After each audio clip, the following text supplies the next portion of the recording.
Baik, saudara, sebagaimana yang saya ramalkan, apa yang berlaku semalam apabila Wan Saiful, Ketua Perangan Parti Bersatu, bersama dengan dibawa ke muka pengadilan berhubung dengan skandal rasuah jana wibawa, akhirnya sekarang ni boleh dikatakan penuh di setiap laman-laman media sosial. Rakyat pun nak tahu juga, ni jana wibawa ni apa. Saya dah terangkan semalam, jana wibawa ini adalah program yang dikhususkan untuk Bumiputera yang diwujudkan pembentukannya pada 13 November 2020, era kepimpinan Tan Sri Muhyiddin. Nama penuhnya Program Jana Ekonomi Pemerkasaan Kontraktor Bumiputera Berwibawa. Perkataannya Bumiputera. Dan kabarnya ada 56 projek jana wibawa yang telah pun mendapat surat setuju terima SST.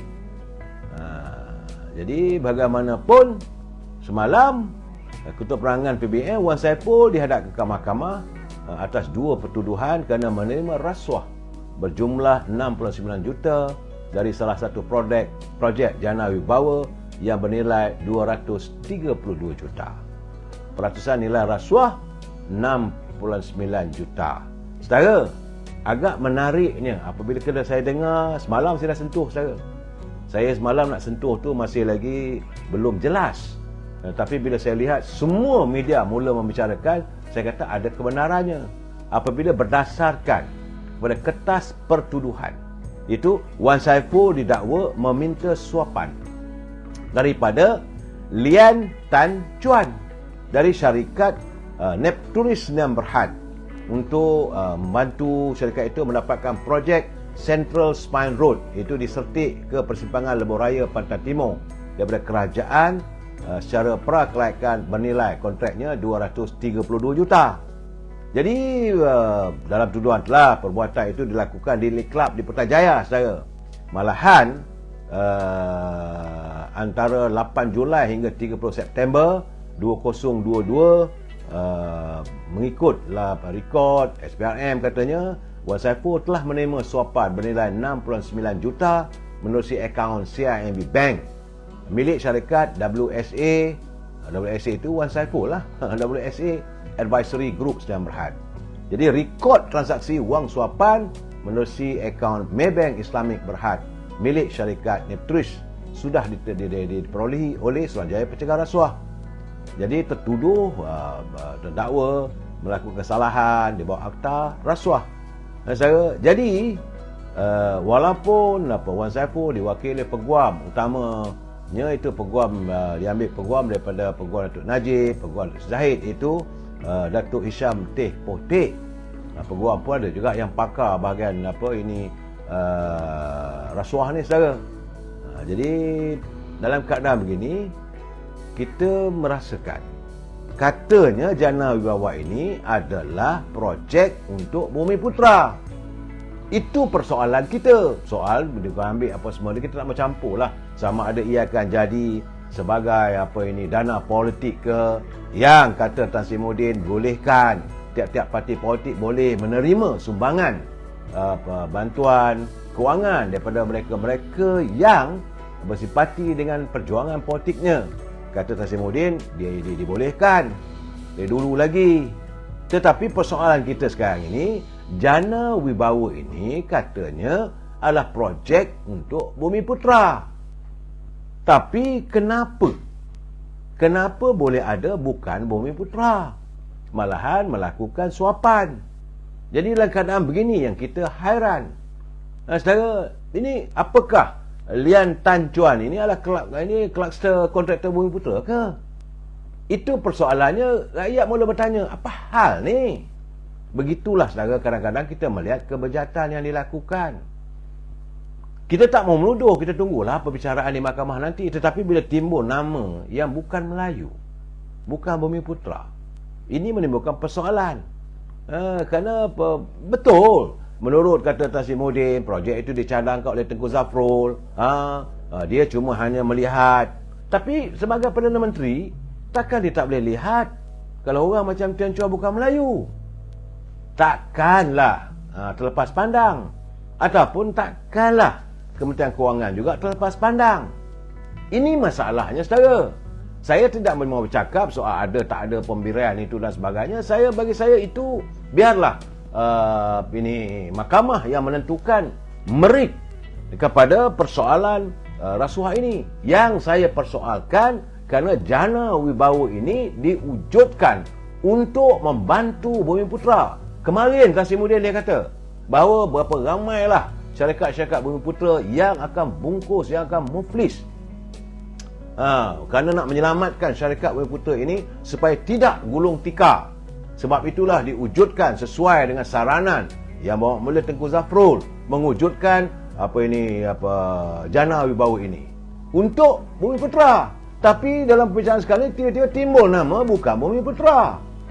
Ini persoalannya yang perlu dijawab. Saya tak nak tanya yang lain. Saya akan bertanya soal pokok. Dan ini perlu dah dijelaskan. Saudara, kita tak kisahlah sama ada kontraktor itu 5 bintang ke 10 bintang ke, itu mereka punya hal. Itu urusan kamu. Kamu sebagai ketua pentadbir negara. Tapi kenapa boleh dikhianati? Kalau benar ada orang macam nama Tian Chua ini diberi wang dan dapat surat setuju terima. Kalau benar, walaupun satu daripada 54 anak syarikat, masih lagi saya khawatir. Dan saya melihat apakah perlu ada suapan lebih awal. Ini yang menjadi masalah kita. Orang Melayu ni mana ada duit. Nak keluar duit berjuta-juta sebelum dapat kontrak. Saudara, ini selalunya saya haraplah pimpinan negara selalu fikir. Kamu nak minta lah, kalau biarlah kawan tu dah dapat menjalankan perniagaan, dia dah dapat keuntungan, minta tak apa, tak ada masalah. Saya tidak akan rasa marah. Andainya satu syarikat ABC Company, dia dapat kontrak nilai dia 1 bilion pun, saya tak akan marah. Tambah-tambah lagi kalau itu Bumiputera. Sebab sebagai warga Bumiputera, ini tanah yang kita miliki, tanah yang kita pijak, bumi yang kita pijak, langit yang kita junjung, saudara. Kita yang mentadbir.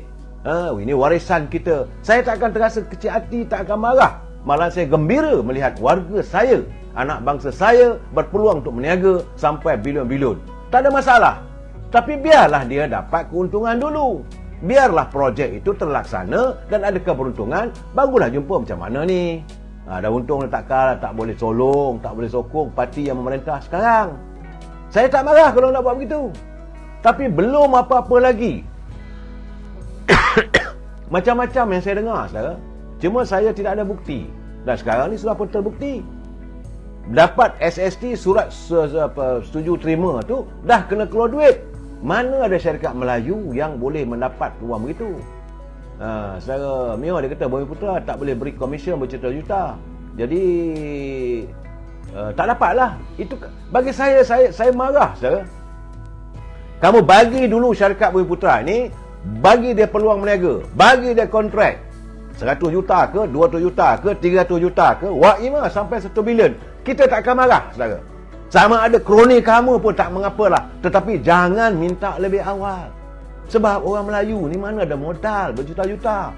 Belum apa-apa lagi dah kena keluar wang berjuta sebagai upfront. Ini saya rasa ini sikap. Saya bukan nak maki, saya. Tapi kalau tengok orang begitu, Saudara Amir Ciani dia kata pergilah report ke polis dan SPRM. Saya tak mau report, saya menzahirkan sebab saya melihat. Saudara Amir jangan marah dengan saya cuma memberi pencerahan. Sebab itu saya katakan kita mesti bersetuju untuk tidak bersetuju. Saya untuk meluahkan keadaan, saya rasa kurang senang. Saya dah bagi tahu dah tadi, buat apa nak report? Bagi saya, kalaulah syarikat itu sama ada dia dapat pada parti bersatu ke, orang daripada UMNO ke, orang daripada PAS ke, Wa'imah parti pada keadilan ke, saya tak akan marah, saudara. Asalkan warga bangsa kita berpeluang untuk mendapat projek-projek untuk meniaga, mencari penghidupan. Saudara Nur Rahim, bagi saya akan mempertahankan warga bangsa saya. Saya akan cepat tersinggung apabila melihat ada kebejatan-kebejatan begini. Sebab laporan ini dia kata bahawa menurut kenyataan Tan Sri Muhyiddin, dia kata projek Jana Wibawa adalah projek yang dicadangkan oleh Menteri Kewangan era Perikatan Nasional, Tengku Zafrul sebagai Menteri Kewangan. Tujuannya projek Jana Wibawa adalah untuk membantu kontraktor Bumiputera yang terkesan akibat dari pandemik COVID-19. Jadi menurut Tan Sri Muhyiddin, dia kata kontraktor Bumiputera itu kalau tak dibantu, maka mereka mungkin akan menjadi muflis. Apakah anda tiba-tiba ada nama yang bukan Melayu dekat situ? Saudara, apakah orang yang nama apa tadi ini? Aduh, apabila Lian Tan Chuan. Gamaknya Lian Tan Chuan bin apa gamaknya? Ini persoalan yang saya nak bawakan pada anda. Saya tak nak bercakap soal berapa dia bagi, soal itu biarlah mahkamah yang menentukan. Kalau benar ada korupsi apa semua, biarlah. Kalau tak ada korupsi pun tak apalah. Tetapi kenapa ada nama seperti Lian Tan Chuan? Ini yang agak menggamit hati perasaan saya untuk rasa tersinggung. Saudara, itu keadaannya. Jadi ada kawan hantar surat saya, dia kata rupanya yang kita tidak tahu selama ini ada orang Melayu atau Bumiputera yang punya nama Lian Tan Chuan. Biasanya kalau orang Melayu namanya akan diletakkan bin.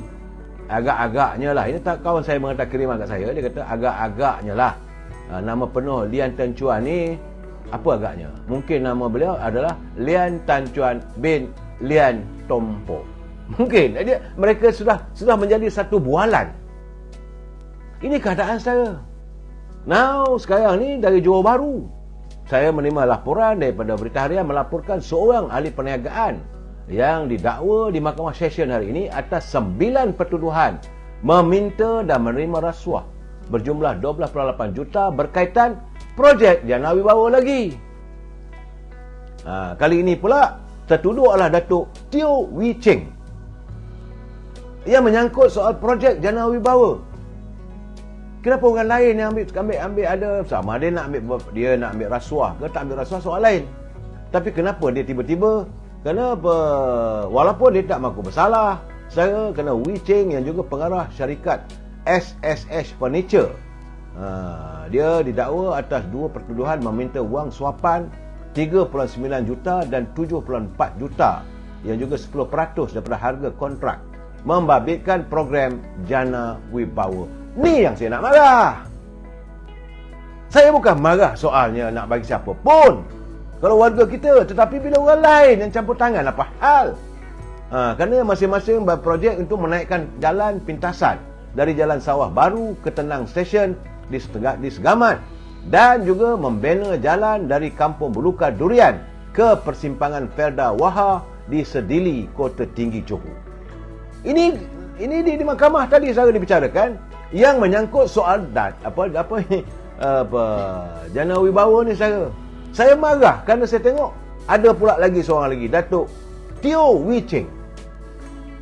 Dalam mahkamah tadi pun dia tak bercara, tak boleh berbahasa Melayu pun.